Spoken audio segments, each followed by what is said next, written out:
নমস্কার, আমি পায়েল। আপনারা দেখছেন পায়েলের রান্নাঘর। তো আমি আজকে বানাবো মটরের এগ পুর। তো কীভাবে বানাবো সেটা দেখুন।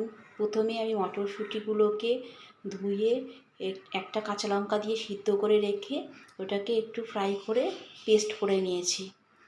এখানে আমি কড়াইয়ে তেল দিয়ে দিলাম, ডিম সেদ্ধ করে নিয়েছি, তাকে অর্ধেক অর্ধেক করে রেখেছি। আর আলুও তার সাথে সিদ্ধ করে আলুটাকে একটু ফ্রাই করে তুলে নিয়েছি। এবার আমি ডিমের মধ্যে এই যে মটরশুঁটির যে পেস্টটা করে রেখেছিলাম সেটাকে এভাবে প্রত্যেক কটাতে ভরে দিয়েছি। ডিমের কুসুমগুলোকে তুলে নিয়ে তার ভিতরে এরকম পুর ভরে দিলাম। পুর ভরে দিয়ে এখানে রেখে দিয়েছি।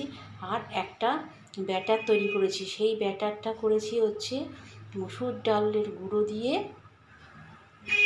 সাথে হচ্ছে একটু বেসন, 1 চিমটি নুন আর 1 চিমটি হলুদ দিয়ে একটা ব্যাটার তৈরি করেছিলাম।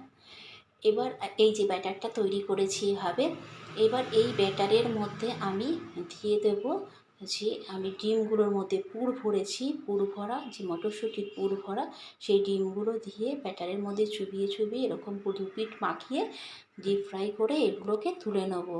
তো প্রত্যেক কটা এভাবে লাল লাল করে এপিট ওপিট করে সব ভেজে তুলে নেব।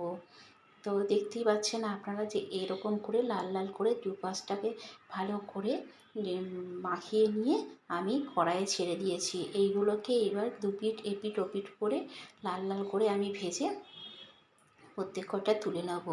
ওদিকে আবার একটা মশলার পেস্ট করেছি, এটা কারি করার জন্য। তো মশলার পেস্টটা কী করেছি, যে টমেটো, পাকা লঙ্কা, আদা, পেঁয়াজ, রসুন, চালমগজ, গোটা গরম মশলা, কাজু কিশমিশ সব দিয়ে সেইগুলোকে একটু তেলে ভেজে আমি ওটাকে একটা পেস্ট তৈরি করে নিয়েছি। সেই পেস্টের মধ্যে আরও ছিল তোমার ধনের গুঁড়ো, জিরের গুঁড়ো, হলুদ, নুন সব একসাথে একটা পেস্ট। এই পেস্টটাকে আমি এবার এই তেলের ভেতরে দিয়ে দেবো। তো দিয়ে এটাকে খুব ভালো করে নাড়তে থাকবো যতক্ষণ না পর্যন্ত কাঁচা মশলার গন্ধটা চলে যায় আর ভেতর থেকে একটা তেল ছেড়ে আসে, ততক্ষণ পর্যন্ত এটাকে নাড়তে হবে। এবার এটা কষিয়ে ভালো করে নেড়ে ওপর থেকে একটু মশলা মাখানো জল দিয়ে দিলাম, দিয়ে আবার নাড়বো খুব ভালো করে নেড়ে নেড়ে। যখনই দেখবো যে এখান থেকে তেল বেরিয়ে আসছে তখনই আমি এর ভেতরে সিদ্ধ করে ভেজে রাখা আলুগুলো দিয়ে দেবো। এবার এটা প্রায় হয়ে এসছে, আমি এখন সিদ্ধ করে ভেজে রাখা আলুগুলো এর ভেতরে দিয়ে দিলাম। যেহেতু আলুটা সিদ্ধ করা ছিল, আমার এখানে বেশি সিদ্ধ করতে হবে না, সিদ্ধ করে আমি ভেজে রেখেছি। আর একটু জল দেবো, বেশি জল দেবো না, কারণ একটু হালকা গ্রেভি রাখবো, খুব একেবারে বেশি জল দেওয়া যাবে না, হালকা গ্রেভি রাখবো। এটা ভাত দিয়ে, রুটি দিয়ে, পরোটা দিয়ে, তারপর ফ্রাইড রাইস দিয়ে, আপনি যেটা দিয়েই খাবেন সেটা দিয়েই খুব ভালো লাগবে। অসাধারণ একটা রেসিপি। তো আরেকটু জল দিলাম, যেহেতু আমার চাল মগজটা আছে, জলটা একটু টেনে যাবে বলে আরেকটু জল দিলাম, কারণ ঝোলটা একটু টেনে যেতে পারে। তো আরেকটু জল দিয়ে জাস্ট একটু ফুটে উঠবে। এবার আমি ডিমগুলো দিয়ে দিয়েছি, সেই ভেজে রাখা ডিমগুলো এইগুলো দিয়ে দিলাম।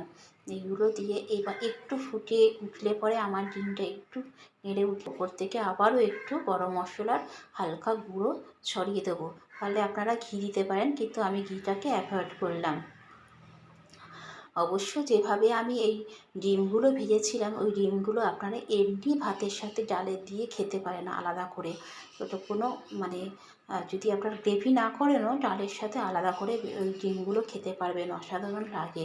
আমার এটা পুরো রেডি, তৈরি হয়ে গেছে এগ মটরের কারি।